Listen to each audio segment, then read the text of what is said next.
असा आपण सगळेजण बघताय की गेल्या 15 वर्षापासून मी खटावमानची सेवा करतोय आणि खटावमानची सेवा करत असताना हा प्रचंड दुष्काळी असणारा भाग, या दुष्काळ मुक्तीची लढाई, राजकारणापेक्षा दुष्काळ मुक्तीची लढाई माझ्या दृष्टीने महत्वाची होती आणि ती लढाई आपण हातामध्ये घेतली आणि ही लढाई आता अंतिम टप्प्यामध्ये आहे. जवळजवळ या तालुक्यातल्या पाणी देणाऱ्या 90% योजना मंजूर झाल्या आणि कार्यरत आहेत. काही योजना नव्यानं मंजूर झाल्या आणि कामं चालू होती. औंधची एकमेव पाणी योजना सोडली तर सगळ्यांना मान्यता आली. औंधची मान्यता पण अंतिम टप्प्यात आहे.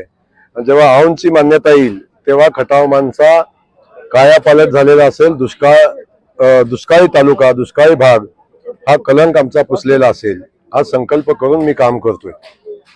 या तालुक्यातल्या पायाभूत सुविधा, रस्ते, बाकीच्या सगळ्या ज्या सुविधा आहेत त्या सगळ्या सुविधा आम्ही उभ्या केल्या. ऊसाची शेती होते, कारखानदारी उभी राहते. हा सगळा जो विकासाचा आम्ही संकल्प करून जे काम केलंय, मला वाटतंय त्याचा हा परिणाम आपण सगळेजण बघताय. या तालुक्यातला गावागावातला प्रत्येक माणूस आज समाधानी आहे. माझा माणूस तर आहेच आहे. माझ्यासोबत राष्ट्रवादी काँग्रेस पक्षाचा आणि माझे विरोधक सुद्धा कार्यकर्ते माझ्या कामाच्या बाबतीत समाधानी आहेत, याचा मला आनंद आहे.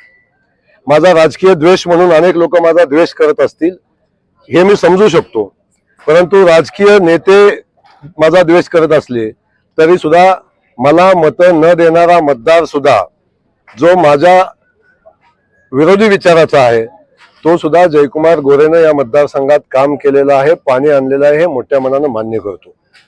तेव्हा आपण सगळेजण बघताय की या मतदारसंघातली परिस्थिती जी मागच्या निवडणुकीत होती त्याच्यापेक्षा खूप वेगळी परिस्थिती आपण बघताय. आणि लोकांच्या मधनं उठाव आहे, युवकांच्या मधनं उठाव आहे, माझ्या लाडक्या बहिणींच्या मधनं उठाव आहे. आणि हे सगळं उठाव एवढा मोठा आहे की निवडणूक आता खूप पुढे गेलेली आहे. आपण जसं म्हणता की आता निवडणूक जिंकल्यात जमा आहे. कुठलंही युद्ध आणि कुठलीही निवडणूक ही निवडणुकीच्या निकाल मतदानाच्या शेवटच्या सेकंदापर्यंत कधीच संपलेली नसते. त्यामुळं मी जमिनीवर राहणारा कार्यकर्ता आहे. ही निवडणूक आम्ही जमिनीवर राहून लढू. जिंकणं हा नंतरचा विषय आहे आणि जिंकण्यासंदर्भातली भूमिका मी निवडणुकीचं मतदान झाल्यावर 5 वाजता मांडेन.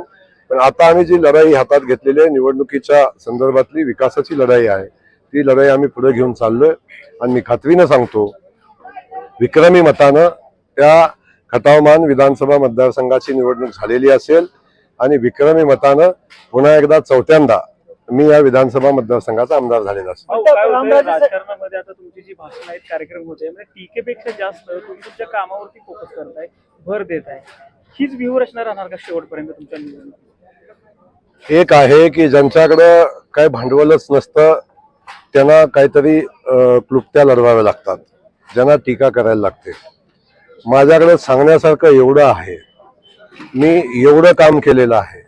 आज तुम्ही गावागावात गेला तर प्रत्येक गावामध्ये कोट्यावधी रुपयाच्या कामाचे बोर्ड लागलेले आहेत. किंबहुना माझा विरोधक उमेदवार जर तिथं गेला तरी सुद्धा त्याला बोर्ड बघताना लाज वाटते. आणि गावात गेल्यावर त्यांचाच कार्यकर्ता म्हणतो, चौकामध्ये आमदाराचा बोर्ड बघितला का, 25 कामं 30 कामं आमदारांनी केलेली आहेत, आम्ही कुठल्या तोंडानं लोकांच्याकडे जाऊन मतं मागू. ही परिस्थिती आज विरोधकांची निर्माण झालेली आहे. तर माझ्याकडे सांगण्यासाठी पाणी आहे, माझ्याकडे सांगण्यासाठी काम आहे, माझ्याकडे सांगण्यासाठी एवढं सगळं विकास काम आहे की मला या विरोधकांच्यावर बोलण्यासाठी माझ्याकडे वेळ नाही. आणि मला वाटत नाही की त्यांच्यावर बोलून मी माझा वेळ वाया घालवावा. माझा मुद्दा म्हणणं असं आहे की राजकारण हे लोकांच्या हिताचं आणि विकासाचं करायचं असतं आणि ते लोकांच्या हिताचं आणि विकासाचं राजकारण मी केलेलं आहे. त्यामुळे माझ्याकडे सांगण्यासारखं एवढं मोठं भांडवल आहे, एवढी माझी बँक फुल आहे कामाच्या माध्यमातून की मला दुसऱ्याच्या मोकळ्या ह्याच्यात हात घालायला वेळ नाही. रामराजे सोडून सर्वांनी तुतारी हातात घेतली, माड्यात काय त्याचा परिणाम पडेल वाटतं? कुठल्या माडा मतदारसंघात फलटणमध्ये संजीव राजेंनी आज शरद पवार गटात प्रवेश केला आहे. याचं काही फसवणूक केली म्हणतात. अरे आपल्याला एक लक्षात घ्या, भाजपनं फसवणूक करण्यासाठी रामराजे कधीही भाजपमध्ये नव्हते. रामराजेंचा इतिहास आपल्या सगळ्यांना माहिती आहे, त्या इतिहासावर मी बोलणार नाही. पण रामराजे जिथं आहेत तिथं कधीच इमानदारीने राहिलेले नाहीत. ज्यावेळी ते शरद पवार साहेबांच्याकडे होतं, ज्या शरद पवार साहेबांनी त्यांना 20 वर्ष मंत्री केलं, ज्या शरद पवार साहेबांनी त्यांना 7 वर्ष या राज्याच्या सर्वोच्च सभागृहाचं सभापतीपद दिलं, 27 वर्ष ज्या माणसानं रामराजेंना सत्तेत ठेवलं, एका मिनिटात त्या माणसाला सोडून रामराजेंनी दिलं. म्हणजे आपण म्हणतो ना, याच्यासारखी दुसरी गद्दारीन बेईमानी असूच शकत नाही, असूच शकत नाही याच्यापेक्षा बेईमानी.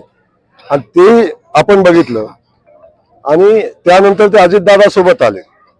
अजितदादांनी आता आपण बघितलं, या बजेटमध्ये एवढे पैसे रामराजेंना दिले, एवढे पैसे रामराजेंना दिले, त्यांच्यासोबत आता बेईमानी केली, त्यांच्यासोबत बेईमानी केली. ज्या भारतीय जनता पक्षाच्या युतीच्या सरकारमध्ये आले, या सरकारने त्यांना मदत केली, त्या भारतीय जनता पक्षाच्या लोकसभेच्या उमेदवाराच्या विरोधात त्यांनी गद्दारी केली. पण हा गद्दारीचा जो विषय आत्तापासून नाही, छत्रपती शिवाजी महाराजांच्या साम्राज्याशी स्वराज्याशी गद्दारी करणारी ही माणसं आहेत. त्यामुळे मी त्या विषयावर बोलणार नाही आता. पण त्यांनी तेव्हापासून गद्दारीचा त्यांचा इतिहास आहे, याविषयी वेगळं काय सांगायची आवश्यकता नाही. आज सुद्धा काय बघा परिस्थिती, म्हणे मी महायुती सोबतच राहणार आहे, माझे आशीर्वाद तुतारी सोबत गेलेल्या माझ्या भावांच्या सोबत राहतील, लोकांच्या नाही, भावांच्या सोबत.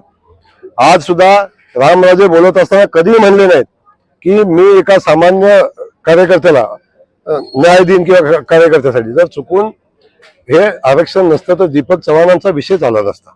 आजही माझा संजय बाबा वाचला पाहिजे, माझा पिट्टू बाबा वाचला पाहिजे, माझा दुसरा एक कुठला तरी आता नवीन युवराज आहेत सगळे, अनिकेत राजा आहेत, आणखी दुसरे कुठले आहेत. या सगळ्यांच्या भविष्याची चिंता त्यांना आहे. पण आता एक लक्षात घ्या, काळ बदललेला आहे, लोकांनी ह्यांना ओळखलेलं आहे. आज सुद्धा हरियाणाचा निकाल लागला नसताना तर रामराजे 100% स्वतः पण तुतारी वाजवली असते. पण हरियाणाचा निकाल जसा लागला तसा गडी पुन्हा कन्फ्यूज झालाय. मग त्याचा एक पाय आता युती सोबत आहे भाजपच्या आणि दुसरा पाय तुतारी सोबत आहे. म्हणजे तिकडची सत्ता आली तर संजय बाबा पिट्टू बाबा तिकडे आहे, इकडची सत्ता आली तर मी इकडे आहे. तेव्हा दोन्ही बाजूने माझं संरक्षण व्हावं अशा पद्धतीची भूमिका आहे. पण आपण बघितलं असेल, पक्ष सोडताना किंवा हे निर्णय घेताना कधी रणजितदादांचं नाव घेतलंय आणि बऱ्याचदा बहुतांश वेळा माझं नाव घेतलंय. पण हा एवढा भित्रा आहे हे मला आत्ता कळालं. जयकुमार गोरे तर सत्ता नसताना लढलाय तुमच्यासोबत, 17 वर्ष संघर्ष केलाय, 20, 22, 25 केसेस माझ्यावर घातल्या, कधी थांबला नाही. आपल्यावर तर एक केस होती का काय असं वाटलं, एक केस होती का काय असं वाटलं. तेव्हा आपण भेला आणि आपण आमचं नाव सांगून आता पार्टी बदलायचा प्रयत्न करतो. सत्तेशिवाय ते राहू शकत नाहीत हे मान्य आहे तुम्हाला, पण परंतु त्यांचे कॅन्डिडेट आता निवडून येतील असं वाटतंय का तुम्हाला? आता मी एवढंच सांगेन की मी अनेकदा बोललेलो आहे, आता निवडणूक लागलेली आहे. आता तर मैदानात घेतो येतात. ही लढाई ही निर्णायक लढाई असेल. मी आधीच सांगितलंय, जो किया है वो भुगतना पडेगा.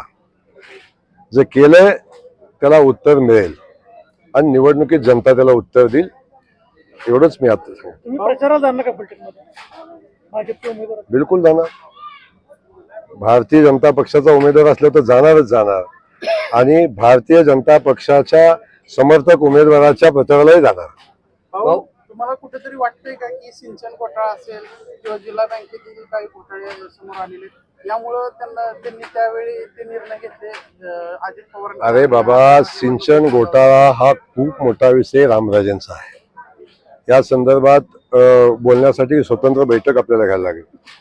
पण या सिंचन घोटाळ्याचा आपण केलेलं पाप लपवण्यासाठी आपण सत्तेसोबत राहिलंच पाहिजे अशा पद्धतीची भूमिका त्यांनी कायम घेतलेली आहे.